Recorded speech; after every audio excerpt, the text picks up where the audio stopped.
Thank you.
Shrimad মহাপ্রভুর মাতৃদেবী সচিমা যার এখানে আবির্ভাব আপনারা ধামবাসী তো আপনারা আমরা প্রথমে আজকের পাঠ আমরা শুরু করব মহাপ্রভুর সংকীর্তন করে আজকের পাঠে আমরা যাব। জয় জয় সবাই মিলে মহাপ্রভুর সংকীর্তন আমরা সবাই করব।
এই হবিগঞ্জের পূর্ণ মাটিতে পূর্ণ ধামে সেই গৌরবীকে স্মরণ করি। কেমনি ধরি তবে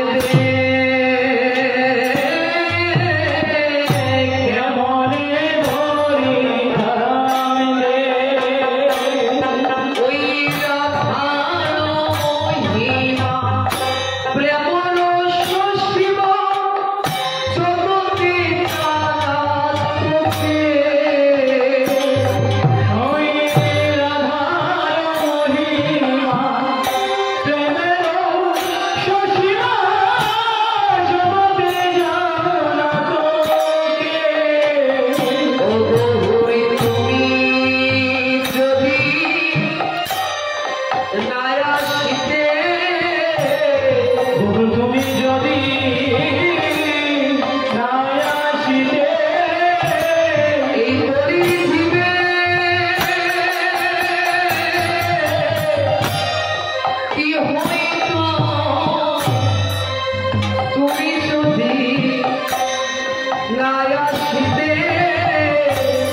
শশীর নন্দন আমায় কৃপা করো শশীর নন্দন আমায় কাঙ্গালে ফেলে রাখো চরণে আমায় কৃপা করো শশীর নন্দন আমায় কাঙ্গালে ফেলে রাখো চরণে আমায় কৃপা করো শশীর নন্দন আমার মতো কাঙ্গাল তুমি আর পাবে না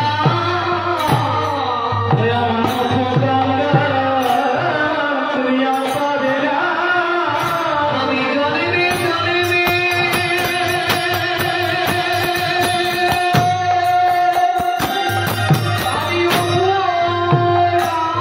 আমি আমার মতো কাঙ্গাল আর পাবে না আমি জন্মে জন্মে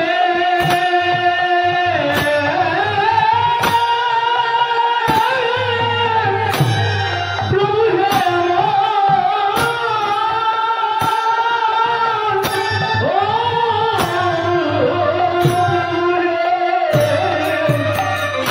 আমি জন্মে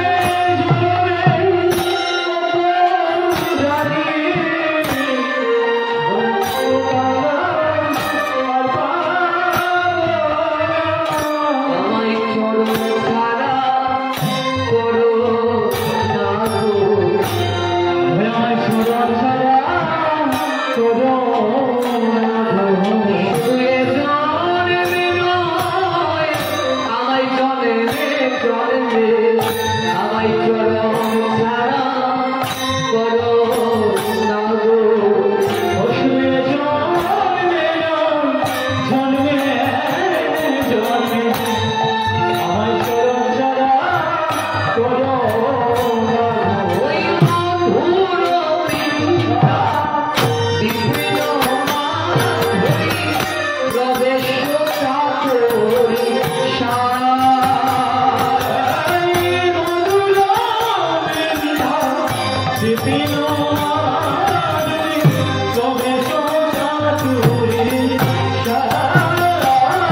ওই বড় চতুর্থী ভাবের প্রতি শতী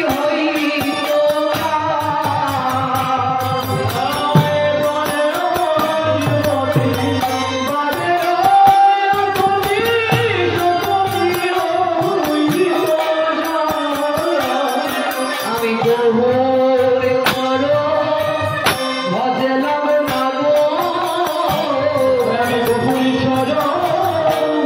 ভজলাম না গো শেষের দিনে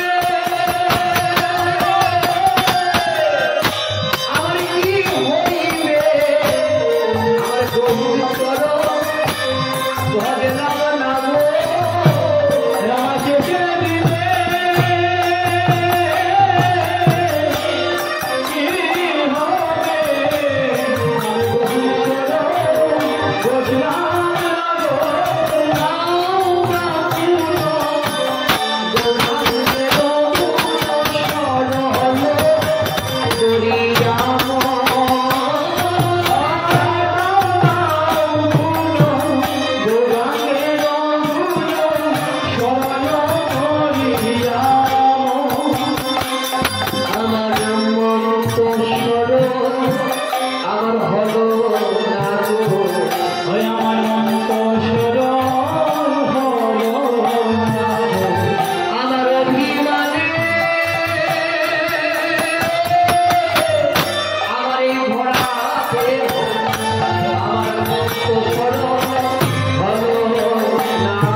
গড়িয়াছে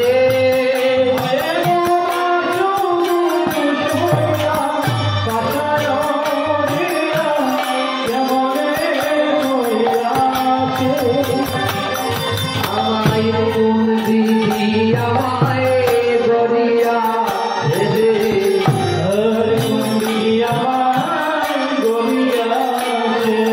আমার মুখে দুঃখে জনম গেল কোন দিদি আমায় গড়িয়া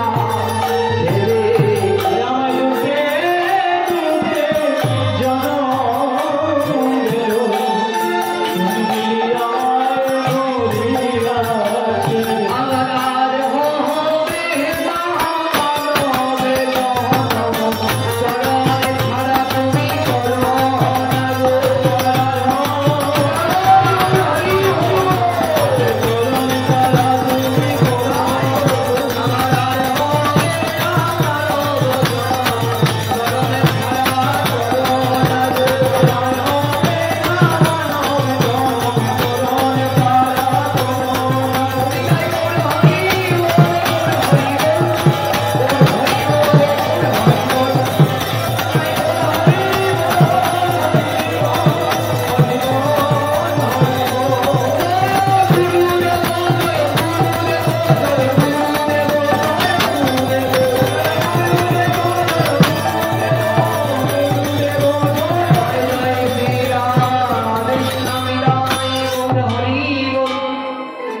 আমি প্রথমে এই চরণ বন্দনা করছি আমার পরমারাধ্য পরম গুরু মহারাজ শ্রীরাম রাধা কুণ্ডের শ্রী মহন্ত মহারাজ নিত্যলীলায় প্রবিষ্ট 108 পণ্ডিত বৈষ্ণব আচার্য অনন্ত দাস বাবাজি মহারাজের শ্রী পাদপদ্মে আমি প্রণাম নিবেদন করছি আমার পরম দয়াল পতিত পাবন শ্রী গুরু মহারাজ রাধা কুণ্ড তত নিবাসী 108 পণ্ডিত শ্রীমৎ বৈষ্ণব পদ দাস বাবাজি মহারাজের শ্রী পাদপদ্মে আমি প্রণাম নিবেদন করছি এই গোপালজিউর মন্দির আগত সকল সাধুগুরু বৈষ্ণবের শ্রীচরণে আমি প্রণাম নিবেদন করছি আজকের এই উৎসব যারা আয়োজন করেছেন শ্রী শ্রী লোকনাথ বাবার উৎসব উদযাপন পরিষদ ওনাদের শ্রীচরণে ধন্যবাদ প্রণাম নিবেদন করছি এবং এই গোপালজিউর মন্দির পরিচালনা কমিটির সকল সদস্যবৃন্দের চরণে ধন্যবাদ প্রণাম নিবেদন করছি।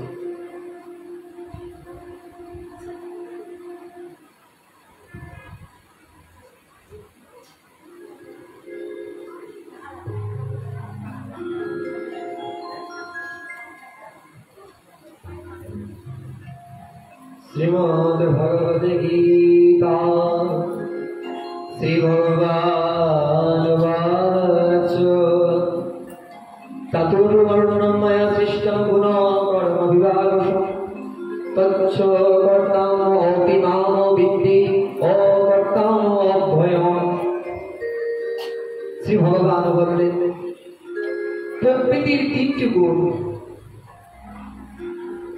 গুণ কর্ম অনুসারে আমি মানব সমাজে 4টি ভাগে আমি সৃষ্টি করেছি। আমি এই প্রকার স্রষ্টা হলেও আমাকে অকর্তা এবং অভয় বলে জানবে। শ্রী ভগবান বাচ তদ্বিদ্ধি পরিবাদেন পরিবেশন সেবয়া উপদেশ ভ্রান্তিতে জ্ঞানম জ্ঞানেন তত্ত্বদর্শীন। শ্রী ভগবান বললেন সদ্গুরুর শরণাগত হয়ে তত্ত্বজ্ঞান লাভ করার চেষ্টা করো, বিনম্র চিত্তে প্রশ্ন জিজ্ঞাসা করো এবং অকৃত্রিম সেবার দ্বারা তাকে সন্তুষ্ট করো, তাহলে তত্ত্বদর্শা পুরুষ তোমাকে জ্ঞান উপদেশ দান করবেন।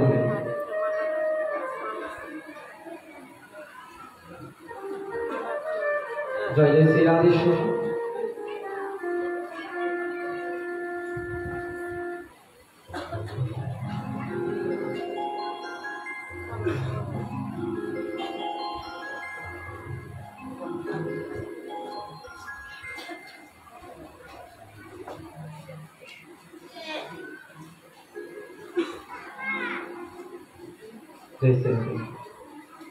অনেকদিন পর আবার আপনাদের সঙ্গ পেলাম, মহাপ্রভুর মন্দিরে আসছিলাম পাঠে। তারপর অনেকদিন পর আবার এই গোপালজিউর মন্দির প্রাঙ্গণে আপনাদের দর্শন পেয়েছি। এই গোপালজিউর মন্দির পরিচালনা কমিটি, লোকনাথ বাবার যে উৎসব পরিচালনা কমিটি, তাদের অনেক কৃপায় করুণায় এই গোপাল মন্দিরে আমার মতো দৃশ্য অধম, আমার মতো পাপিষ্ঠ, আমার মতো নিকৃষ্ট জীব এই মন্দিরে আজকে এই দেশে বসতে পেরেছি। আমি কোনো পাঠক নই, আমি কোনো বক্তাও নই, আমি আপনাদের চরণের দাস, আমি মূর্খ। আপনারা কৃপা করেন যদি, তাহলে কিঞ্চিত হরিকথা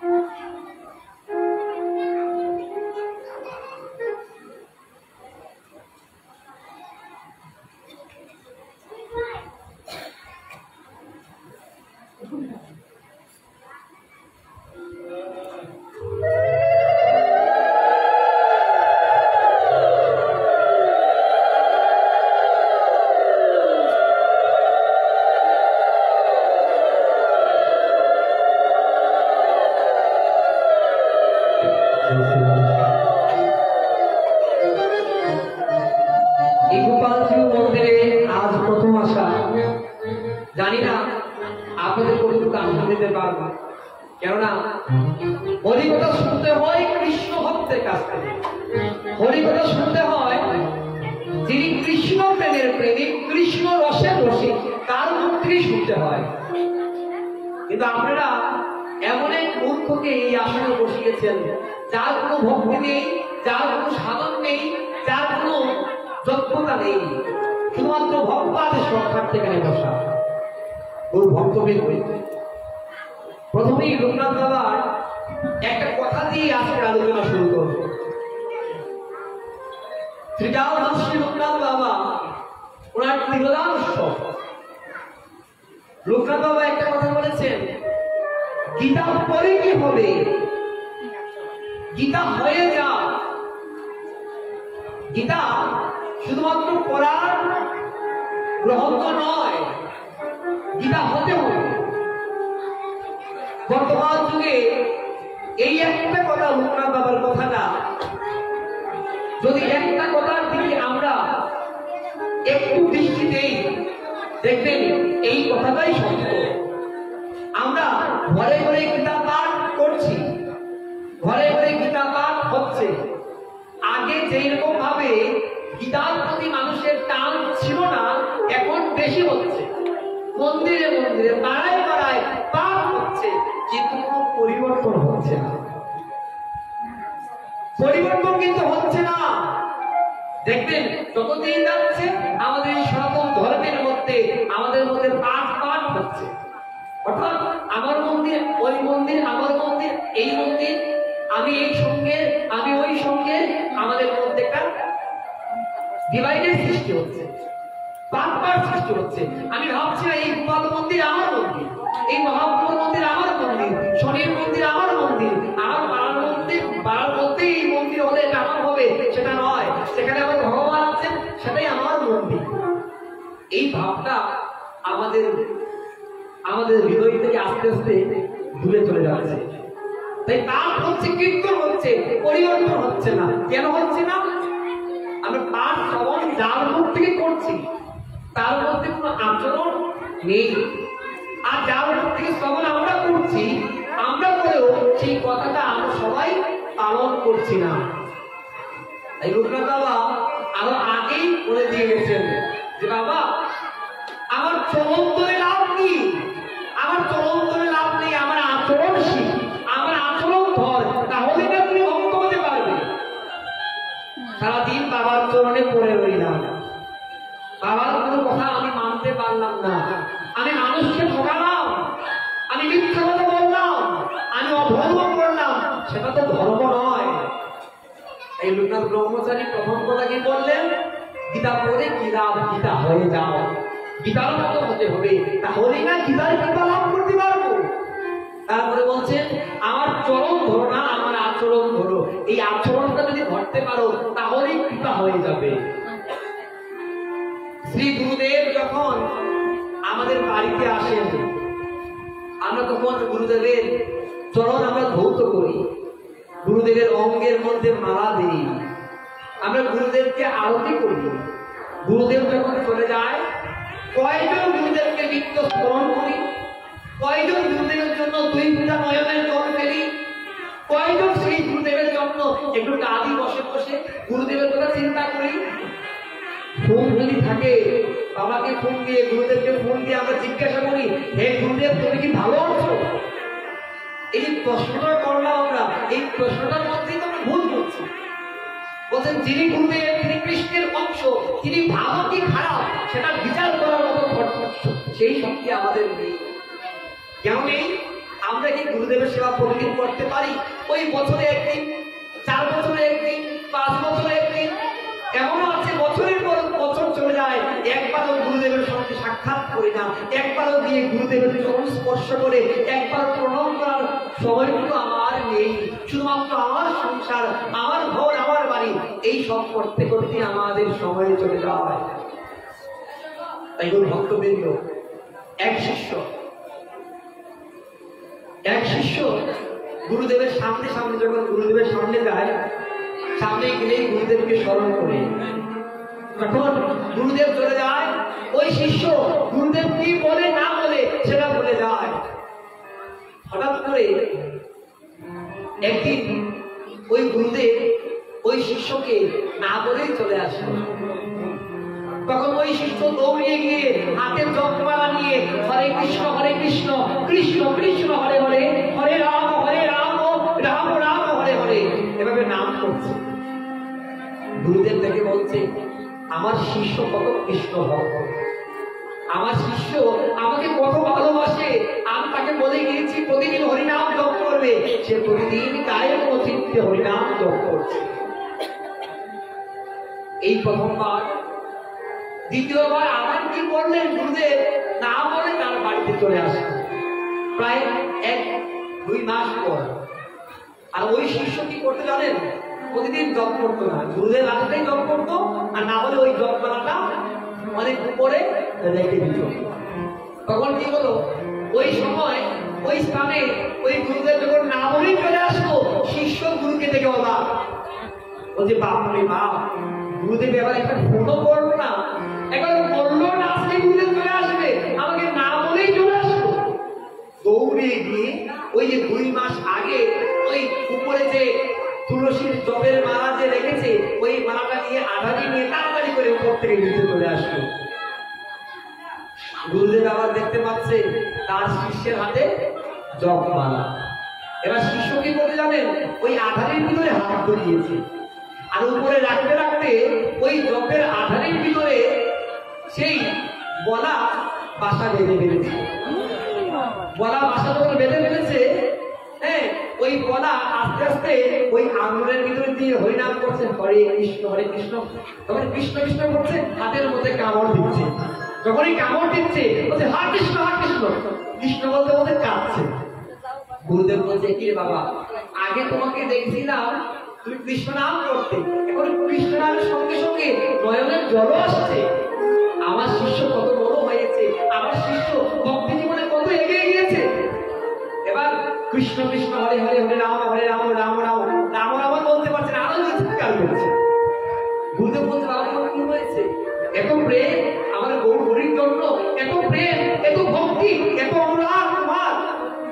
এভাবে করতে করতে যখন সব বলা এসে কামড় দিল, কামড় দেওয়ার সাথে সাথে ওই শিষ্য কি করেছে, হাত থেকে সরিয়ে দিল, সরিয়ে দিয়ে বলছে, গুরুদেব আমাকে বাঁচাও। বলছে, কি হয়েছে বাবা তোমার? আর বলবেন না গুরুদেব, প্রতিদিন আমি লুকিয়ে আমি তুমি যখন আসলে আমি জপ করতাম, আর তুমি যখন চলে যেতে ওই জপের আধারে অনেক দূরে রেখে দিতাম। ওই জপের আধারের মধ্যে, তুলসীর মালার আধারের মধ্যে গলায় বাসা বেঁধে দিয়েছে। আমি যখন এই হাত রেখেছি, হাত রাখার সঙ্গে সঙ্গে আমাকে গলা কামড় দিয়ে দিয়েছে, আমি আর পারছি না, গুরুদেব আমাকে বাঁচাও। গুরুদেব বলছে, বাবা এই তোর গুরু ভক্তি, এই তোর গুরু শ্রদ্ধা, এই তোর প্রেম, এই তোর নামের মধ্যে আকৃষ্ট, এই তোর নামের প্রতি শ্রদ্ধা। তখন এই গুরুদেব বলছে, বাবা দেখো বাবা, লোক দেখানোর জন্য কোনো কিছু করো না, ধর্মটা লোক দেখানোর জন্য নয়। আমি লোক দেখিয়ে তিলক করলাম, লোক দেখিয়ে মালা পড়লাম, আর হৃদয়ের মধ্যে কোনো ভক্তি নেই, হৃদয়ের মধ্যে কোনো অনুরাগ নেই, তা দিয়ে হবে না। মহাপ্রভু বলছেন, আপনি আচরি ধর্ম জীবকে শিখায়, সেই সব শিক্ষা গীতা ভাগবতে গায়। আচরণ করতে হবে। যেমন কি আমার লোকনাথ ব্রহ্মচারী বাবা নিজে আচরণ করতেন, কত কষ্ট করতেন জানেন? যারা দরিদ্র, যারা জমির ফসল করতেন, ওই ফসলে গিয়ে নিজে কুড়াল দিয়ে দিয়ে লোকনাথ ব্রহ্মচারী বাবা ওই ফসলগুলা নিজে করে দিতেন। যারা বিকারী কাঙ্গাল চলতে পারতেন না, সবাইকে বলতেন, বাবা তোমরা আমার মন্দিরে এসো, আমার বারোদিতে এসো, আমার বারোদিতে এসে প্রসাদ পেয়ে, কোনো সমস্যা নেই। কত কত কাঙ্গালকে তিনি রক্ষা করতেন। এটাই তো সেবা। সেবা না করলে কখনো কৃষ্ণ কৃপা হয় না। বলছেন জীবকে শ্রদ্ধা করতে হবে, জীবের প্রতি ভালোবাসা, সেবাই, এটাই হচ্ছে কৃপা, এটাই হচ্ছে করুণা। যেটা আজ এই লোকনাথ ব্রহ্মচারী বাবার যে উদযাপন পরিষদ করছে, দেখেন বাবার তিরুভাব উপলক্ষে এই 7 দিনের পাঠ এবং কীর্তন, এটাই সেবা। এই সেবার দ্বারা কি হয়? এই সেবার দ্বারা আমার গৌর হরে কৃপা হয়ে যায়। তাই ভক্তবৃন্দ, আমাদের সবার উচিত এই শ্রীমদ ভগবত গীতার যে আচরণ সেটা পালন করা। ভগবান শ্রীকৃষ্ণ কুরুক্ষেত্র রণাঙ্গনে জ্যোতিষ্বর নামক জায়গায় সরস্বতী নদীর তীরে বটবৃক্ষের নিচে অগ্রহায়ণ মাসের শুক্লপক্ষের মুখ্যতা একাদশীর ত্রয়োদশী তিথিতে রোজ রবিবার আনুমানিক সকাল 8 ঘটিকার সময় অর্জুনকে গীতার জ্ঞান দান করে বলছেন, অর্জুন এই গীতাটা এমন শক্তি, আমি যখন চলে যাব তখন ওই গীতাটা থাকবে। গীতা হচ্ছে আমার হৃদয়, এই হৃদয়ের মধ্যে যদি একবার প্রবেশ করতে পারো, তোমার কোনো বিপদ হবে না, তোমার কোনো বাধা হবে না। এই গীতাটা শ্রবণ করতে হবে কায় মনে চিত্তে। মনটা ওই গীতার প্রতি, ভাগবতের প্রতি থাকলেই কৃপা আমরা লাভ করতে পারবো, না হলে পারবো না। মনটা যদি বাইরে থাকে, মনটা যদি দূরে থাকে, তাহলে কখনো কৃপা লাভ করতে পারবো না। তার জন্য কি প্রয়োজন? তার জন্য প্রয়োজন গুরুর প্রতি শ্রদ্ধা। বলছেন, চক্ষু দান দিল যেই, জন্মে জন্মে প্রভু সেই, দিব্য জ্ঞান হৃদয়ে প্রকাশিত। দিব্য জ্ঞানটা এমনিতে হয় না, শাস্ত্রে প্রথমেই বলেছেন যদি গুরুর চরণে আশ্রয় করা যায় তাহলেই কৃপা লাভ করা যায়। আর সেটার মধ্যে থাকতে হবে শ্রদ্ধা, নিষ্ঠা, ভক্তি, তাহলে কৃপা হয়ে যায়। এই বলছেন, আমায় দয়া করো দয়াল গুরু, আমায় দয়া করো দয়াল গুরু। গুরু তুমি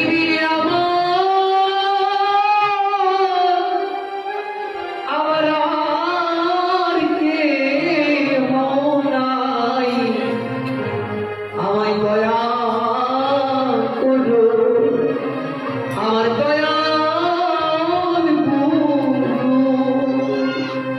তুমি বিনে আমার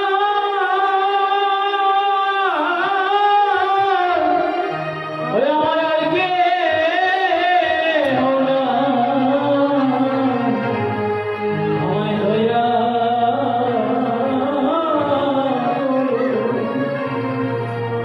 আমায় দয়াল গুরু। আমার শেষের দিনে তুমি আমায় পান করিও, আমার শেষে দিনে তুমি আমায় পার করিও। যেদিন আমার মনেতে কেউ থাকবে না পাশে, গুরু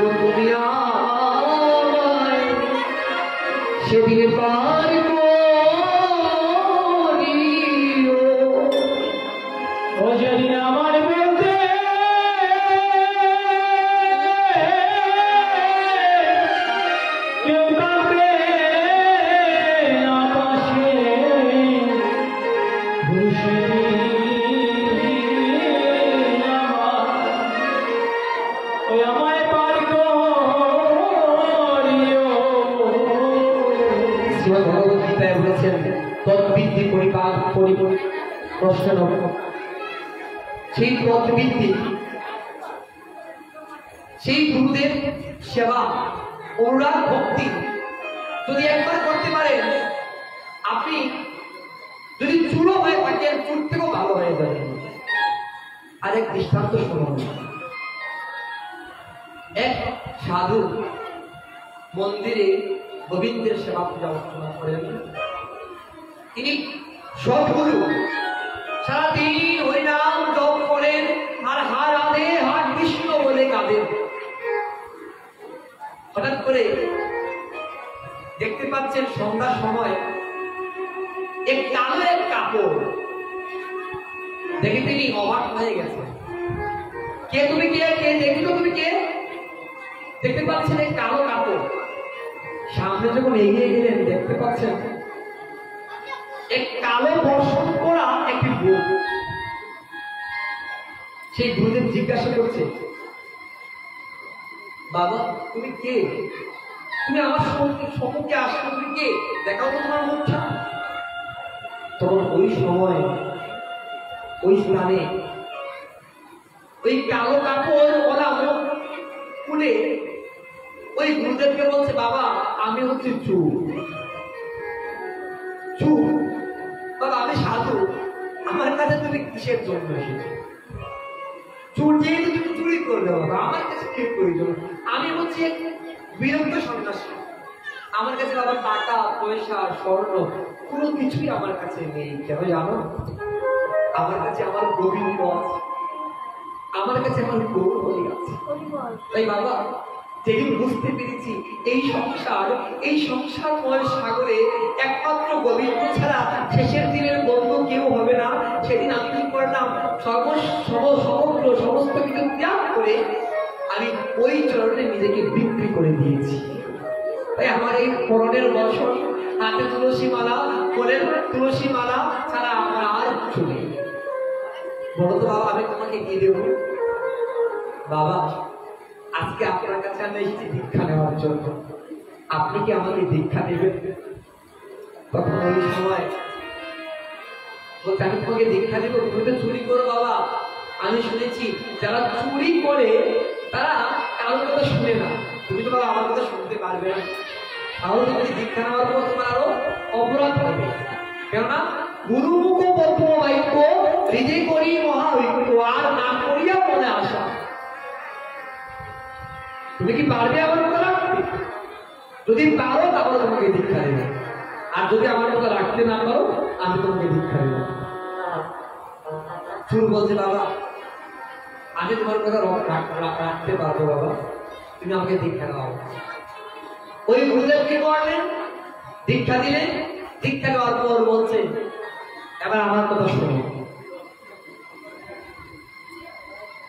এবার গুরুদেবকে তখন গুরুদেব এই কথা বলছে, আমার কথা শোনো, তখন ওই চুর শিষ্য বলছে, গুরুদেব আপনার কথা আমি পরে শুনবো, আগে আমার কথা শুনবো। গুরুদেব আপনি বলে বলছে, কেমন শিষ্য বাবা? আগে বলছে আমার কথা শুনো, শিষ্য বলছে গুরুর কথা শুনবে।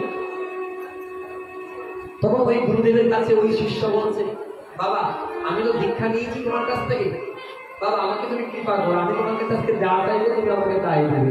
বলছে কি চাও বলো? বাবা আমাকে কৃপা করো, আমি যার বাড়িতে চুরি করবো তারা যেন কেউ আমাকে ধরতে পারে না, তারা যেন কেউ আমাকে ধরতে পারে না, সেই কৃপা তুমি আমাকে করো। গুরুদেব মহা বিপদ করেছে, কেমন শিষ্য আমি করলাম, কেমন শিষ্য করলাম? যে শিষ্য করলাম সেই শিষ্য আমাকে বলছে চুরি করবে গিয়ে, আর চুরি তো ধরে না তার জন্য এসেছে আমার কাছে। ঠিক আছে বাবা, আমি তোমাকে আশীর্বাদ করলাম, আজকের পর থেকে তুমি যে বাড়িতে চুরি করবে সেই বাড়িতে তুমি গলা বড় বড় কথা নয়, তোমার আর চুরি করতে হবে না, তোমাকে কৃপা করে দিলাম। এবার গুরুদেবকে বলছে, বাবা তুমি না বলেছো দীক্ষার পর তোমার কথা আমার শুনতে হবে, যেহেতু তুমি আমাকে কৃপা করে আমি ধরা করবো না, সেহেতু তুমি আমাকে বলে আমি কি করবো, আমার করতে হবে। তখন ওই গুরুদেব বলছে, বাবা তুমি আমাকে কথা দাও, তুমি যে জায়গায় চুরি করো আর করো না করো, তুমি আর কোনদিন মিথ্যা কথা বলবে না।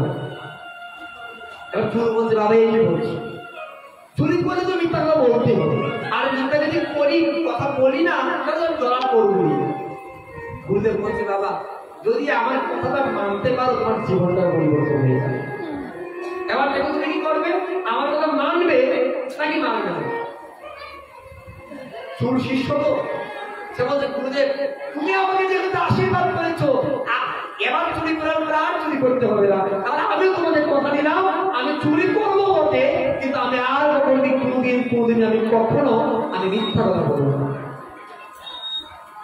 এবার গুরু কৃপা কেবল গুরু কৃপাকে সম্বল করে ওই শিষ্য চলে গেল চুরি করার জন্য। পরের দিন রাতের বেলা সুন্দর করে সারা শরীরে তেল মেখে চুরিতে চলে গেল। আর যাওয়ার সময় মনে মনে ভাবছে আজ আর আমার কোনো ভয় নেই, বিপদ নেই, কেননা আমার সঙ্গে আমার গুরুদেব আছে। গুরুদেবের নাম স্মরণ করে চলে গেলেন। আমরা কিভাবে নাম স্মরণ করি বলছেন, গুরু গো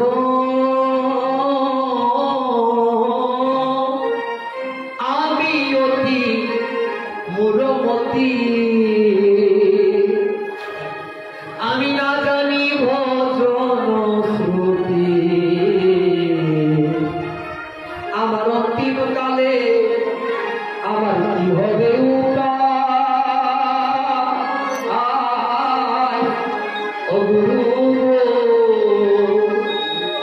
গুরুদেবের নাম স্মরণ করতে করতে ওই চুর এমন এক বাড়ি বের করেছে রাজপ্রাসাদ বলে মনে ভাবছে গুরুদেব করেছে আর চুরি করতে হবে না, তাহলে যেহেতু ধরা পড়বই না ওই রাজার বাড়িতেই আসে চুরি করবে।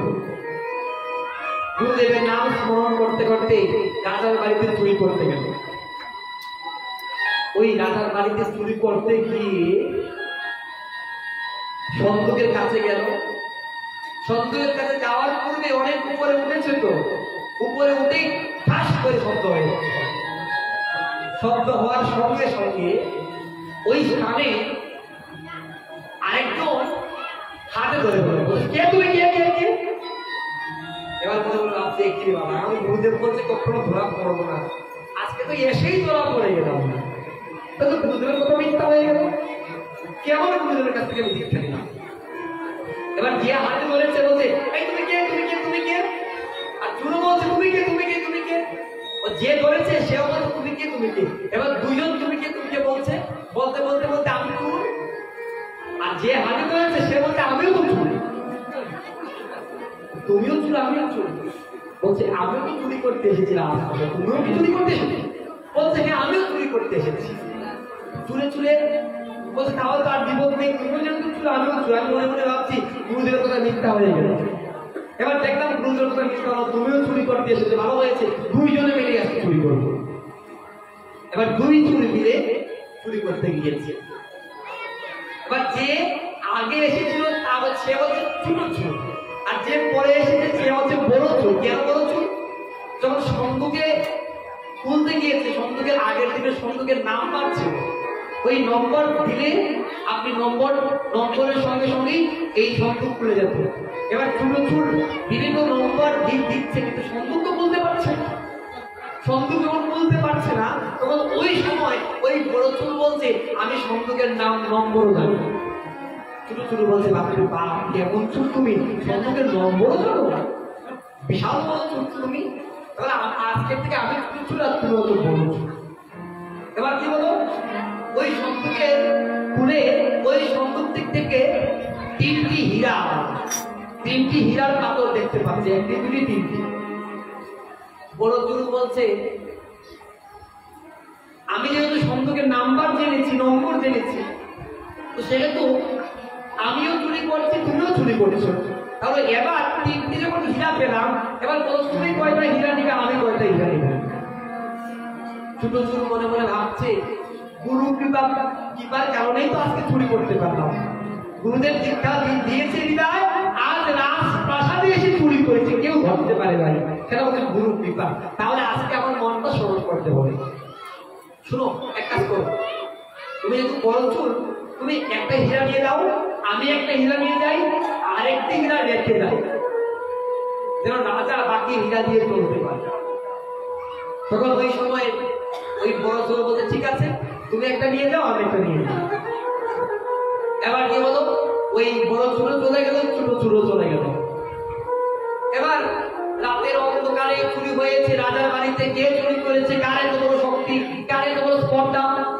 তখন ওই সময় ঢাক ঢোল বাজিয়ে বলছে, ওই চুরকে যদি কেউ ধরে এনে দিতে পারে, রাজার অর্ধেক সম্পত্তি দিয়ে দেবে। এবার বাড়িতে তল্লাশি শুরু করেছে, আর ছোট চুর বাড়িতে ঘুমাচ্ছে, আর মনে আনন্দে ধরা তো করে নাই। এবার ওই রাজার সৈন্যরা গিয়ে ওই তার বাড়িতে আক্রমণ করছে, আক্রমণ করেই গিয়ে কি করলো, দেখতে পেল ওই তার বাড়িতে হীরার টুকরা আছে। তাকে হাত পা বেঁধে ওই রাজা রাজপ্রাসাদে নিয়ে আসলো। এবার ওই গুরু মনে মনে ভাবছে, কি এমন গুরু কৃপা, সবাই এখানে নাকি গুরু কৃপার কারণে সবকিছু হয়ে যায়। আজকে আমি চুরি করলাম, ধরা পড়লাম না বলে, কিন্তু শেষ পর্যন্ত ধরা পড়েই গেল। এবার সেই সময় ওই রাজা চুরকে জিজ্ঞাসা করছে, বাবা, আমার ওই সন্দুকের ভিতরে 3টি হীরা ছিল, তোমার বাড়ি থেকে 1টি হীরা পেয়েছি, বাকি 2টা হীরা কোথায় আমাকে তুমি বলো। ছোট চুরি বলছে, আমি তো চুরি একা করি নাই, আমার সঙ্গে একজন বড় চুর ছিল, সে নিয়েছে 1টি হীরা, আমি নিয়েছি 1টি হীরা, আরেকটি হীরা আমরা ওই সন্দুকের মধ্যে আছে। মন্ত্রী বলছে, রাজা মহাশয়, আমি হচ্ছি মন্ত্রী, সে হচ্ছে চুর, তার কথা আপনি বিশ্বাস করবেন না, সে আপনার ওই সন্দুক থেকে সব হীরা চুরি করে নিয়েছে। এবার ওই ছোট চুর বলছে, রাজা মহাশয়, আমি দীক্ষা নিয়েছি চুরি করার পর, গুরুদেবকে বলেছি কোনো মিথ্যা কথা বলবো না, আমার কথা বিশ্বাস করুন, আমি গুরুকে সাক্ষী রেখে বলতে পারি আমি একটা হীরা নিয়েছি, আর আপনাকে যা বলছে তার সত্য কথা বলছি। কেন? আমার গুরুদেব বলছে আজকের পর থেকে যদি কোনো চুরি করি সত্য কথা যেন বলি। এবার রাজা মহাশয়, আপনি দেখেন আমার বিচার কি করবেন? রাজা বলছে, এক কাজ করো তো মন্ত্রী, তুমি দেখে আসো তো ওই সন্দুকের ভিতরে কোনো হীরা আছে কি আছে না। মন্ত্রী দৌড়িয়ে গেল, মনে মনে ভাবছে, চুর কি কোনো কিছু খালি রেখে যাবে নাকি, সব কিছু তো নিয়ে যাবে। তখন চুর সেই মন্ত্রী গেল সন্দুকের পাশে, সন্দুকটা যখন খুললো, সত্যি সত্যি গিয়ে দেখতে পাচ্ছে 1টি হীরা আছে। ওই মন্ত্রী বলছে, বাপরে বাপ, কেমন চুর, হীরা এক টুকরা রেখে দিয়ে গেছে। এক কাজ করি, এই তো পেয়েছি সুযোগ, রাজা তো দেখতে পাচ্ছে না, আমি এই হীরাটা নিয়ে নেই, আর ওই চুরের উপরে সব দিয়ে দিই। ওই মন্ত্রী কি করলো, ওই মন্ত্রী ওই হীরার টুকরা পকেটের মধ্যে ঢুকিয়ে দিল। রাজার কাছে এসে বলছে, রাজা মহাশয়, আপনি ওই চুরের কথা বিশ্বাস করবেন না, জানেন আমি ওই সন্দুক খুলে দেখতে পাচ্ছি ওই সন্দুকের মধ্যে কোনো হীরা নেই, সব হীরা ওই চুর চুরি করেছে। তাকে শাস্তি দেন না রাজা মহাশয়। রাজা মহাশয় বলছে, মন্ত্রী তুমি কি সত্য কথা বলছো? না হলে কিন্তু তোমারও ক্ষতি আছে, তোমারও কিন্তু গন্ডার যাবে, সত্য কথা বলো বাবা। মন্ত্রী বলছে, রাজা মহাশয় বিশ্বাস করবেন, আমার কথা বিশ্বাস করবেন, আমি আপনার সঙ্গে থাকি, আপনার মন্ত্রিত্ব আমি করি, আর আপনি আমাকে বিশ্বাস না করে ওই চুরের কথা আপনি বিশ্বাস করছেন রাজা মহাশয়। তখন রাজা বলছে, আরেকবার বলছি মন্ত্রী, 3বার বলছি, কিন্তু একবার বললাম, প্রথমবার, দ্বিতীয়বার, তৃতীয়বার বলছি, এবার সময় আমি সত্য কথা বলে দাও। মন্ত্রী বলছে, রাজা আমি চুরি করি নাই কোনো কিছু, সব কিছু চুরি করেছে ওই চুর, তাকে আপনি শাস্তি দেন, দেখবেন জিজ্ঞাসা করলেই আপনি প্রমাণ পেয়ে যাবেন। মন্ত্রী মনে মনে ভেবেছে, আমার ভাগ্য ভালো, ওই চুরের কারণে আমি আজকে হীরার টুকরা পেয়ে গেছি, কয়েকদিন পরে আমি রাজা হয়ে যাব। তখন ওই সময় ওই রাজা কি করছে জানেন? ওই রাজা বলছে, ওহে মূর্খ মন্ত্রী, জানো ওই রাতের বেলা যে চুর ছিল ওই চুরটা আমি ছিলাম, আমি চুর সেজে আমি পাহারা দিয়েছিলাম, দেখি আমার বাড়িতে গিয়ে চুরি করি। আর আমি নম্বর, কেউ কি কোনো সন্দুকের নম্বর জানে না, কিন্তু চুর বলতে পারবে নাকি সন্দুকের নম্বর যদি কেউ না দেয়? আমি ওই চুর, আমি বড় চুর ছিলাম, তাই আমি আগেই নম্বর বলে দিয়েছিলাম। আর আমি নিয়েছি একটা হীরা, ওই ছোট চুর সে নিয়েছে একটা হীরা, আর আরেকটা হীরা ওই সন্দুকে ছিল। শুনো মন্ত্রী, তুমি আমার কাছে এতদিন ছিলে, এত বিশ্বাস তোমাকে আমি করতাম, আর তুমি আজকে ওই বিরাট ডুবে পড়ে তুমি আমার সঙ্গে এই ছলনা করলে। মন্ত্রী যাও, আজকের পর থেকে তোমাকে আর মন্ত্রিত্ব করতে হবে না। আজকের পর থেকে আবার তুমি সেখান থেকে দূর হয়ে চলে যাবে, তাহলে তোমাকে আমি শাস্তি দেবো। আর যে চুল আজকে চুরি করেছে আমার বাড়িতে, ছোট চুল, আমি ছিলাম তো বড় চুল, যে চুল আমার বাড়িতে চুরি করেছে, যে তার গুরু নিষ্ঠা, গুরুর প্রতি শ্রদ্ধা, গুরুর প্রতি ভক্তি, আমি তাকে কৃপা করলাম, আমি তাকে আশীর্বাদ করে আজ ওই মন্ত্রিত্বের আসন তাকে আমি দিয়ে দিলাম। যার গুরুর প্রতি শ্রদ্ধা আছে, যার গুরুর প্রতি নিষ্ঠা আছে, সে কখনো কোনোদিন মিথ্যা কথা বলবে না, কখনো কাউকে কষ্ট দিবে না, কাউকে দুঃখ দিবে না। যাও চুল, তুমি আজকের পর থেকে আমার এই রাজপ্রাসাদের মন্ত্রী হয়ে গেলে। সেই সময় চিৎকার করে ওই চুল কাঁপছে, গুরুদেব আমি তোমার কথা মতো আমি চুরি করেছি, আমি তোমার নামটা পর্যন্ত আমি নেই না, আর তুমি আমাকে মন্ত্রী বানিয়ে দিলে, তুমি আমাকে এই রাজ সিংহাসনের মন্ত্রী বানিয়ে দিলে। গুরুদেব আমি তো চোর, আমি তো তোমার নামে কাঁদতে পারি নাই। গুরুদেব দৌড়িয়ে গিয়ে ওই গুরুদেবের চরণে লুটিয়ে পড়ছে। গুরুদেব আমি ওই সিংহাসনের মন্ত্রী হতে চাই না, ওই রাজপ্রাসাদের মন্ত্রী হতে চাই না। আজ আমি বুঝতে পেরেছি এই জীবনে চুরি করাটাই জীবনের সার্থকতা নয়। এই জীবনে যদি সব গুরুদেবের চরণে থেকে একটু গুরু চরণে একটু গুরু সেবা করা যায়, তাহলে তার করুণা হয়ে যাবে। গুরুদেব তুমি আমাকে পথ দেখাও, বাকি জীবন যেন তোমার চরণ সেবা করতে করতে প্রভু আমি যেন আমার বাকি জীবন কাটিয়ে দিয়েছে তারই। গুরুদেব আমি তোমাকে চিনতে পারি নাই। গুরুদেব তুমি আমাকে কৃপা করো, আর কৃপা করে ওই হরির সন্তান দাও, ওই গৌর হরির চরণে আমাকে ছেড়ে দাও, ওই কৃষ্ণের চরণে দাও। আমি আর কিছু চাই না গুরুদেব, আমি আর কিছু চাই না।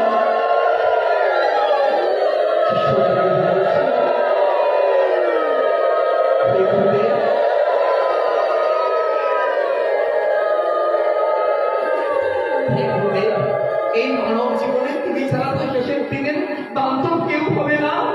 যেদিন এই দেহ থেকে প্রাণ চলে যাবে, যেদিন ভগবতীর কাছে দাঁড়াবো একা, সেদিন গুরুদেব তুমিই থাকবে দাস। গুরুদেব আমাকে তুমি শেষের দিনে পার করিও কাঙ্গাল জেনে। তাই কেঁদে কেঁদে শিষ্য বলছে, সেদিন কাঙ্গাল জেনে তর্ক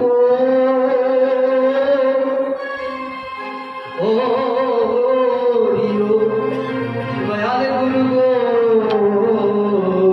সেদিন কাঙ্গালে জেনে জেনে পারকো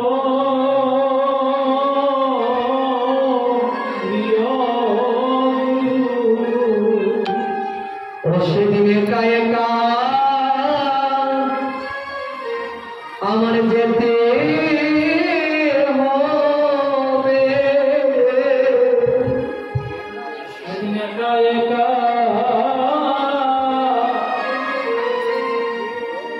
আমায় যেতে হবে। সেদিন তুমি দিলে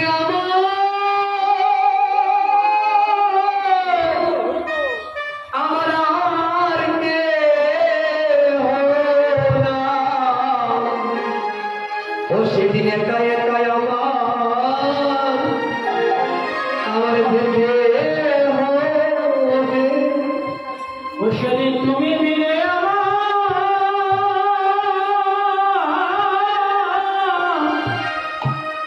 আর কেহ না। সেদিন একা একা যেতে হবে। আমি গুরুর সেবায় এবার আমি লাগলাম না।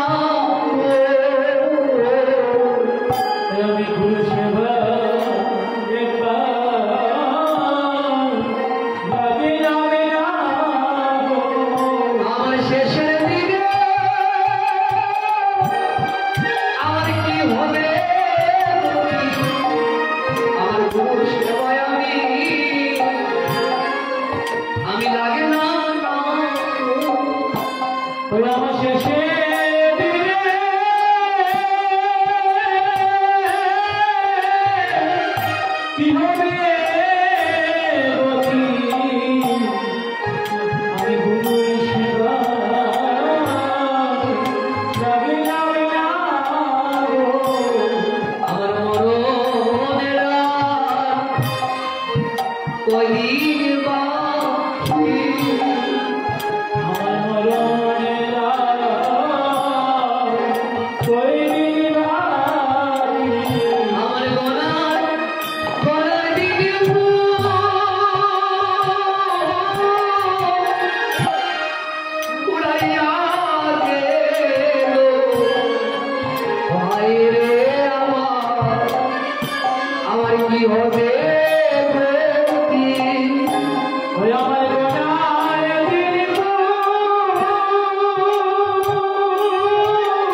আমার আর কি হবে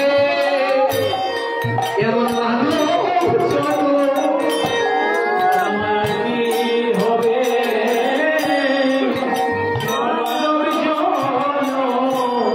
আমার মানবের জন্য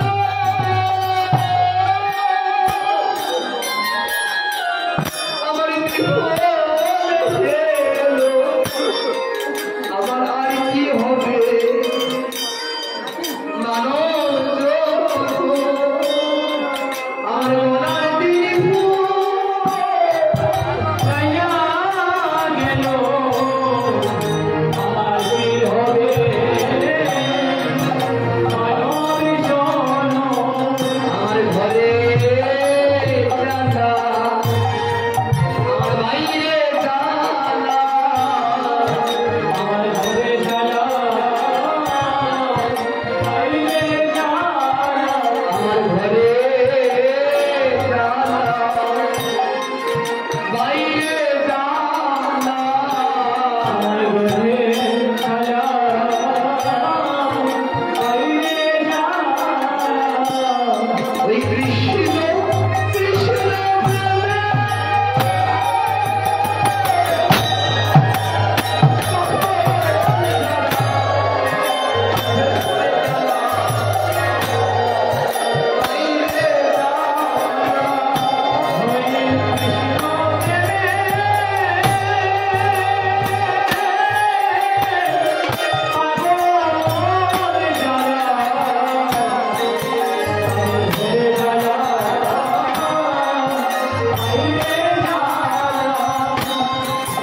কি হইবে শেষে হে গিরিপতি প্রভু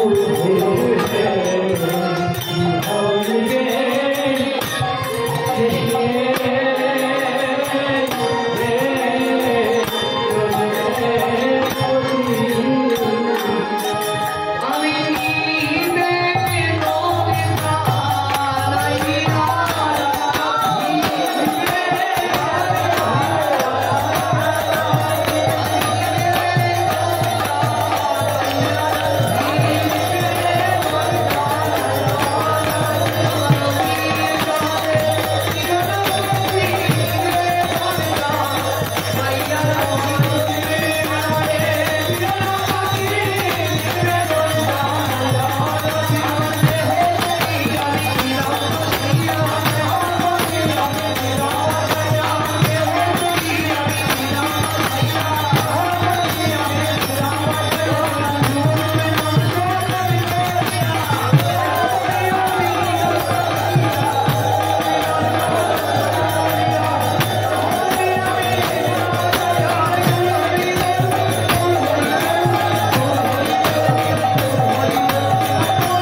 ভক্তবৃন্দ আমরা আজকে গুরুর কথা শ্রবণ করলাম, লোকের বাবার কথা শ্রবণ করলাম, গীতার কথা শ্রবণ করলাম। আগামীকালকে আমাদের পাঠ আছে, 2 দিনের পাঠ, তারপরে আরো অনেক পাঠকরা পাঠ করবেন। সেই লোকনাথ বাবার মন্দির প্রাঙ্গণ, সেই আজকে এই লোকনাথ বাবার যে এই যে আমরা স্মরণ করছি লোকনাথ বাবা, উনি একদম বিরাট দর্শী ছিলেন। উনি সব কিছু বলতে পারতেন। সাধুরা এমনই হতে হয়, তাহলে কৃপা লাভ করা যায়।